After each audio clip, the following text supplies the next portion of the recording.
Everyone, Namaskar. This is Pranav Anand and I welcome you all to my channel.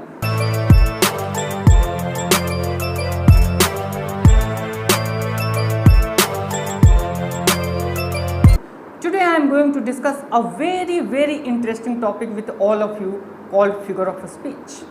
But before I do so, let me ask you a question, a very interesting question. क्या आप लोग तैयार हैं उसका जवाब देने के लिए? बिल्कुल, आप लोग तो बिल्कुल ही तैयार होंगे। तो मेरा क्वेश्चन ये है, क्या आपको पता है मेट्रोफोबिया का क्या मतलब होता है? Do you know the meaning of metrophobia? चलिए, बहुत से लोगों को लग रहा होगा कि मेट्रोफोबिया का मतलब होता है बड़े शहरों से डर, मेट्रोपॉलिटन सिटीज से डर। अरे भैया नहीं, मेट्रोफोबिया का मतलब बड़े शहरों से डर नहीं होता है। मेट्रोफोबिया का मतलब होता है फियर ऑफ पोएट्री। अब बहुत लोग कहेंगे इसमें पोएट्री कहाँ से आ गया, लेकिन होता यही है। मेट्रोफोबिया मीन्स फियर ऑफ पोएट्री। चलिए, और इसी का ठीक अपोजिट जो होता है, इसका पोलर अपोजिट जो होता है, उसको कहते हैं metromania. Okay, metromania. Metromania means a compulsive desire to write poetry, a very enthusiastic desire to write poetry, तो उसको बोलते हैं मेट्रोमैनिया। ठीक है, तो चलिए, ये कुछ आई होप आपने कुछ नए शब्द सीखे, तो इसको प्लीज़ आप लिख सकते हैं और अपनी नॉलेज बढ़ा सकते हैं। चलिए, अब बात करते हैं आज के टॉपिक पे। आज की टॉपिक है फिगर ऑफ स्पीच। अगर मैं आपसे पूछूं, क्योंकि आप लोग पूछ सकते हैं ना कि फिगर ऑफ स्पीच किस चिड़िया का नाम है, what is figure of speech, तो मैं आपसे क्रॉस क्वेश्चन करता हूँ। आप ये बताइए, खाने में गार्निश का क्या उपयोग है? खाने में गार्निश का क्या उपयोग है, पहला सवाल। और दूसरा सवाल, हमारे डेली लाइफ में कॉस्मेटिक्स का क्या यूज है? मुझे पता है आपको इसका जवाब पता है, और अगर आपको इसका जवाब पता है तो आपको ये जवाब मिल गया। बिल्कुल, जो काम खाने में खाने में गार्निश का होता है, हमारे आम जनजीवन में कॉस्मेटिक्स का होता है, ठीक वही काम लैंग्वेज के रिलेशन में फिगर्स ऑफ स्पीच का होता है। Yes, figures of speech enhanced beauty of language. Any language, कोई भी लैंग्वेज हो, चाहे वो हिंदी हो चाहे इंग्लिश हो, ये क्या करता है कि लैंग्वेज के ब्यूटी को इन्हांस करता है, उसके ब्यूटी को बढ़ा देता है, और इसी के लिए फिगर्स ऑफ स्पीच ज़रूरी है।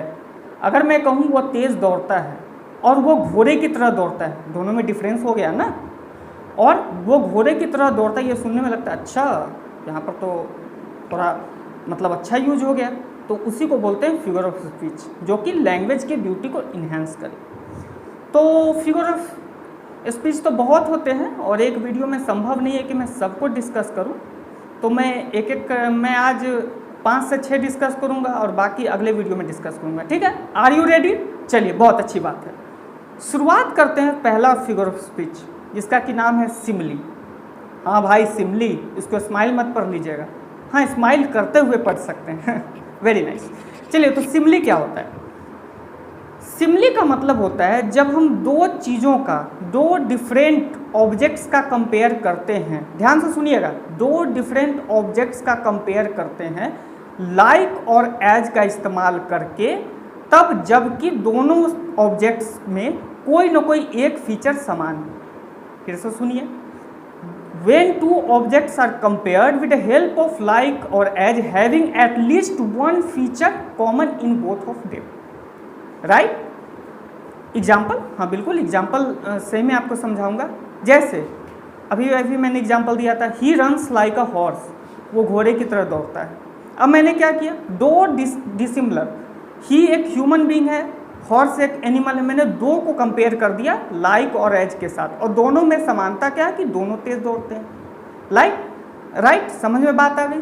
आपने एक पोएम पढ़ा होगा वर्ड्सवर्थ का, वो डैफोडिल्स वाली पोएम जो है, I wandered lonely as a cloud, I wandered lonely as a cloud. तो विलियम वर्ड्सवर्थ यहाँ खुद को एक क्लाउड से कंपेयर कर रहा है। He is comparing himself with a cloud, cloud से कंपेयर कर रहा है, तो इसी को बोलते हैं सिमली। एक और पोएम है लॉर्ड बैरन की, she walks in beauty like the night, she walks in beauty like the night. तो यहाँ पर लाइक लग गया, तो ये फिर से एक सिमली का एग्जाम्पल है। चलिए, अब थोड़ा इसको इंटरेस्टिंग बनाते हैं। आपने वो गाना तो सुना होगा, चांद सी महबूबा हो मेरी कब मैंने ऐसा सोचा था। तो चांद सी means like the moon, here the beloved is compared to the moon, not my beloved, beloved means इस गाने में जो एक्टर है उसकी बिलवेड। तो she is compared to the moon means it underlines the fact, it establishes the fact that his beloved is very beautiful. Right, समझ में बात आ गई? बहुत अच्छी बात है। एक और गाना है, आप उसका भी इस्तेमाल कर सकते हैं, फूलों सा चेहरा तेरा कलियों सी मुस्कान है, रंग तेरा देख के रूप तेरा देख के कुदरत भी हैरान है। फूलों सा चेहरा means your face is like a flower. ठीक है, तो यहाँ पर यही सिमली का इस्तेमाल इसी तरीके से करते हैं। ठीक है, बहुत अच्छी बात है। चलिए अब दूसरा है मेटाफर। दूसरा क्या है? मेटाफर।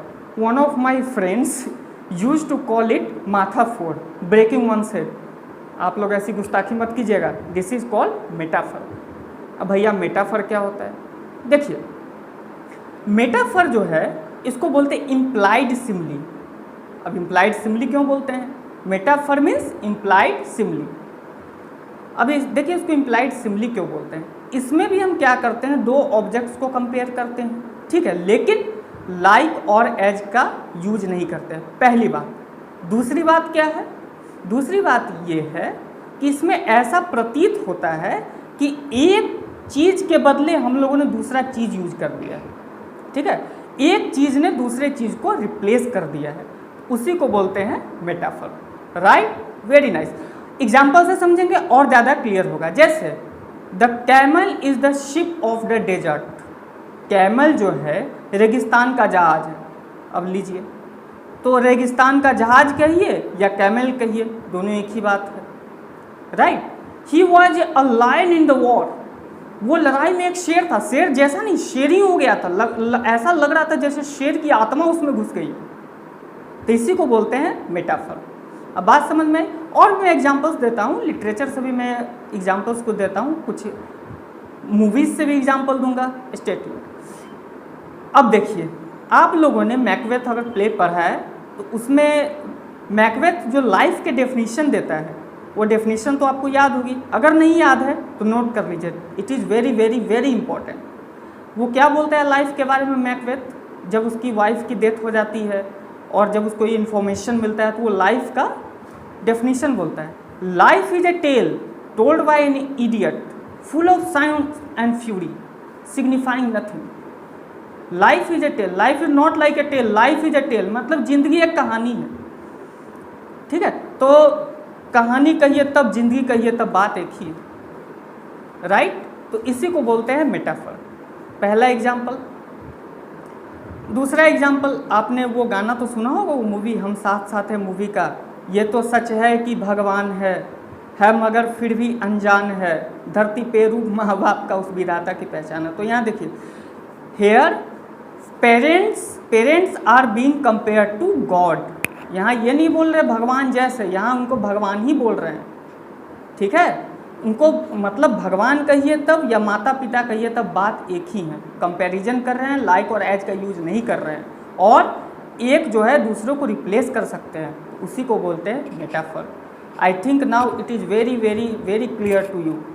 एग्जाम्पल्स के लिए बहुत सारे एग्जाम्पल्स हो सकते हैं। All world is a stage, पूरी की पूरी दुनिया एक रंगमंच है, तो ये भी एक बहुत ही अच्छा एग्जाम्पल है, विलियम शेक्सपियर के एज यू लाइक से है, तो ये भी बहुत अच्छा एग्जाम्पल है, तो आप इसका भी यूज कर सकते हैं। तो आई होप कि आपको मेटाफर क्लियर हो गया होगा। ठीक है, और क्लियर नहीं है, अगर कोई भी कन्फ्यूजन हो तो आप कमेंट में आराम से पूछ सकते हैं। चलिए अब आते हैं तीसरी चीज़ पे। तीसरा क्या है? पर्सोनिफिकेशन। अब भैया पर्सोनिफिकेशन क्या है? देखिए इस वर्ड को आप ध्यान से देखिए, पर्सोनिफिकेशन, ये मतलब पर्सोनिफाई करना, और पर्सोनिफाई से भी पहले वर्ड देखिए पर्सन, मतलब मनुष्य, आदमी। जब कभी भी हम किसी नॉन ह्यूमन कैरेक्टर्स या नॉन ह्यूमन एंटिटीज में ह्यूमन क्वालिटीज़ डाल दे या उनको ह्यूमंस के जैसा बिहेव कराएं, तो उसी को पर्सोनिफिकेशन कहते हैं। जो ऐसा काम करवाता है उसी को पर्सोनिफिकेशन कहते हैं।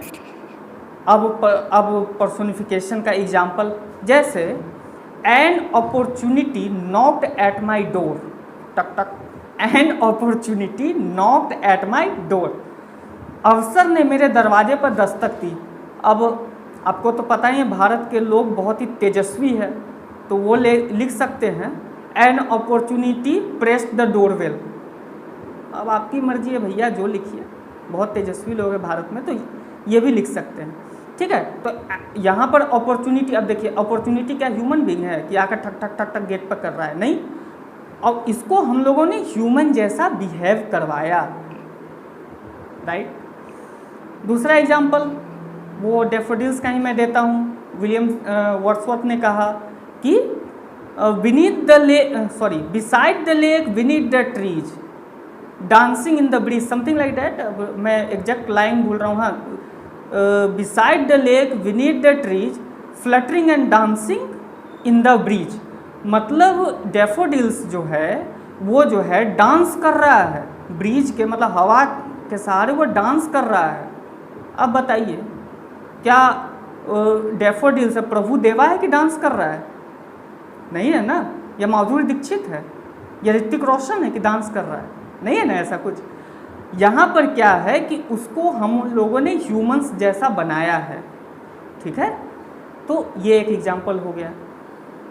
अगला एग्जाम्पल आप मूवी से भी ले सकते हैं, जैसे कि एक गाना है ना, हवाओं ने ये कहा फिजाओं ने ये कहा, आए प्यार की रुत बड़ी तूफानी।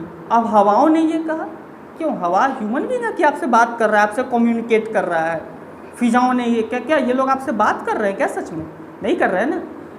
ये जो है उन लोगों को हम क्या कर रहे हैं, उन लोगों में हम लोग ह्यूमन क्वालिटीज़ डाल रहे हैं। अब क्यों ऐसा करते हैं? ऐसा इसलिए करते हैं सिचुएशन को वैसा फेवरेबल बनाने के, सिचुएशन को इन्हेंस करने के लिए, लैंग्वेज की ब्यूटी बढ़ाने के लिए, ठीक है। तो इसको बोलते हैं personification. I hope it is very very clear to you, ठीक है। अगर नहीं समझ में आ रहा है, फिर से मैं बोल रहा हूँ, आप कमेंट सेक्शन में पूछ सकते हैं, मैं फिर से एक्सप्लेन करूँगा। चलिए अगले पर आते हैं। अगला है एलिट्रेशन। अब एलिट्रेशन क्या है भैया? नया नया बॉम्ब फोड़ा जा रहा है, अब एलिट्रेशन क्या है? देखिए एलिट्रेशन क्या होता है। एलिट्रेशन का एक बहुत ही अच्छा एग्जाम्पल है, खड़क सिंह के खड़कने से खड़कती है खिड़कियाँ, खिड़कियों के खड़कने से खड़कता है खड़क सिंह। अब भैया ये क्या है? आपने फना मूवी का वो गाना तो सुना होगा, चंदा चमके चमचम चीचे चौकन्ना चोर चीटी चाटे चीनी चटोरी चिन्नी चोरी, ये गाना तो सुना होगा। अब इसी से मैं एलिट्रेशन का डेफिनेशन समझाता हूँ। एलिट्रेशन का मतलब होता है the repetition of the initial consonant sound. Initial consonant sound के रेपिटेशन को हम लोग बोलते हैं एलिट्रेशन, ठीक है। जैसे she sang a song sweetly, she sang a song sweetly, तो ये क्या हुआ? एक एलिट्रेशन का एग्जाम्पल हो गया। समझ में बात आ रही है? तो इसी को बोलते हैं alliteration. I hope it is clear to you. चलिए अगला है pun, and it is real fun.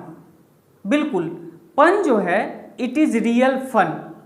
अब कैसे रियल फन है? तो पन जो है, पन से आप यही समझिए मल्टीपल मीनिंग्स या कंफ्यूजिंग मीनिंग्स, एम्बिगुअस मीनिंग्स, मतलब सेम वर्ड का या सेम साउंड वाले वर्ड का एक से ज़्यादा मीनिंग हो सकता है, ठीक है, और इसीलिए वो कंफ्यूजिंग हो सकता है, ठीक है। अब मैं इसका एग्जाम्पल आपको देता हूँ। जैसे आई am sad because he took my fan away. I am sad because he took my fan away. अब इस फैन वर्ड को ध्यान से देखिए, यहाँ पर दो मीनिंग इसका निकल सकता है। एक तो बाप रे बाप बहुत गर्मी है, वो मेरा फ़ैन ले गया इसलिए मैं सैड हूँ, या आई एम एंग्री, मैं गुस्से में हूँ, मैं गुस्से में हूँ कि मेरा फ़ैन ले गया, ठीक है। दूसरा इसका हो सकता है मेरे चाहने वाले आदमी को वो ले गया। अब बताइए, कोई मुझे चाहता था, वो मेरा फ़ैन था, वो उसको उठा कर ले गया, जाहिर सी बात है मुझे गुस्सा आएगा कि नहीं, पकड़ कर पीट सकता हूँ। नहीं, ऐसा नहीं, वायलेंस नहीं करना है, लेकिन एक एग्जांपल दे रहा हूँ कि he I am sad, I am angry because he took my fan away. तो फैन वर्ड पर पन है, ठीक है। दूसरा एग्जांपल देखिए, कोविड का सिचुएशन हर जगह चल रहा है, हर जगह लोग हताहत है, लोग परेशान है, everyone is troubled, the situation is very devastating. अब उस समय अगर आकर कोई कहे अच्छा कोई बात नहीं है, कोविड है, फिर भी कोई बात नहीं, हिम्मत रखिए और आगे बढ़िए, रिमेन पॉजिटिव। अब भैया अब यहाँ पर कोविड का सिचुएशन है और रिमेन पॉजिटिव का क्या मतलब हो सकता है? इसका दो मीनिंग लोग निकाल सकते हैं। तो कहा कि अरे वाह कितना अच्छा दोस्त है, मेरा हिम्मत बढ़ा रहा है, हमें पॉजिटिव रहना चाहिए। और दूसरा मीनिंग क्या निकल सकता है कि कोविड पॉजिटिव हो जाइए, तो वहाँ पर मारपीट हो सकता है, दंगा हो सकता है वहाँ पर। ठीक है, तो यही है। और बहुत बार ऐसा होता भी है कि जब आदमी जो है मीनिंग समझना कुछ होता है, आदमी समझ कुछ लेता है और वहाँ पर विवाद वाली स्थिति आ जाती है। ठीक है, तो यही है। एक एग्जाम्पल मैं देना चाहूँगा रोमियो एंड जूलियट से। जब एक कैरेक्टर है मर्क्यूशियो, अब प्रोनाउंसिएशन तो मुझे यही आ रहा है, आप लोग को कुछ और आ रहा हो या इसका प्रोनाउंसिएशन कुछ और हो तो आप कमेंट में मुझे बता सकते हैं। मर्क्यूशियो, तो मर्क्यूशियो जो होता है बहुत ही विटी होता है, ठीक है, बहुत ही इम्पल्सिव कैरेक्टर होता है और उसको आदत रहती है जोक, सरकाज़म ये सब करने की। रोमियो एंड जूलियट प्ले में आप कहेंगे तो मैं एक बार ये प्ले आपको इसकी समरी और इस प्लेन को मैं एक्सप्लेन कर दूंगा अगर आप चाहे तो। ठीक है, चलिए अभी मैं एक एग्जांपल दे रहा हूँ। तो मर्क्यूशियो क्या है, ही इज़ फेटली वुंडेड, बेचारे को चाकू लगी है, and he is on the verge of death, he is about to die, वो मरने ही वाला। तभी वो क्या कहता है, ask for me tomorrow you shall find me a grave man. फिर से सुनिए, ask for me tomorrow and you shall find me a grave man. अब ग्रेव वर्ड को आप देखिए, यहाँ पर इसका दो मीनिंग क्या निकल रहा है, आप गेस कर लिए होंगे। I know you people are very very smart, तो you must have guessed the meaning right, but still let me explain. एक तो ग्रेव का मतलब हो गया सीरियस, कि कल तुम मुझसे मिलो और तुम मुझे सीरियस व्यक्ति के रूप में पाओगे। एक तो हो गया ग्रेव का मतलब सीरियस। दूसरा ग्रेव का मतलब हो गया कि he is going inside the grave. ठीक है, now he is going to die, वो कहाँ जा रहा है, अब ग्रेव में जा रहा है, ग्रेवयार्ड में जा रहा है। ठीक है, अब तो उसको अब तो वो ग्रेवयार्ड वाला व्यक्ति हो गया है। तो यहाँ पर इसका ये दो मीनिंग निकल सकता है। तो यही डबल मीनिंग ऐसे ही निकलते हैं, नहीं कहते बहुत डबल मीनिंग बात करने लगे हो आजकल तुम, आजकल तो बहुत ही ज़्यादा पॉपुलर है, तुम बहुत डबल मीनिंग बात करते हो, ऐसा बोलते हैं। ठीक है, तो यही होता है पन। और एक है बहुत ही फेमस, मेरे टीचर हमेशा ये बताया करते थे, when the husband dies the wife pines for a second. When the husband dies the wife pines for a second. इसका दो मीनिंग, सेकेंड वर्ड पर पन है, दो मीनिंग निकल सकता है। एक तो मीनिंग ये इसका निकला कि जब हस्बैंड मर जाता है तो वाइफ बेचैन हो जाती है, मतलब उसके दुख का कोई सीमा नहीं रहती है। और दूसरा मीनिंग क्या निकल सकता है कि हस्बैंड जब मरता है तो वाइफ तुरंत दूसरे के चक्कर में पड़ जाती है। तो दोनों मीनिंग निकल सकता है। अब आपकी सोच पे ये डिपेंड करता है कि आप किस मीनिंग को चूज करते हैं या सिचुएशन कैसी है, तो ये हो सकता है। चलिए ठीक है, तो आज के लिए इतना ही रहने देते हैं। फिर से मैं आपसे मिलूंगा अगली वीडियो में और सारे फिगर्स ऑफ स्पीच को डिस्कस करूंगा। तब तक के लिए bye, take care of yourself, thank you, नमस्कार।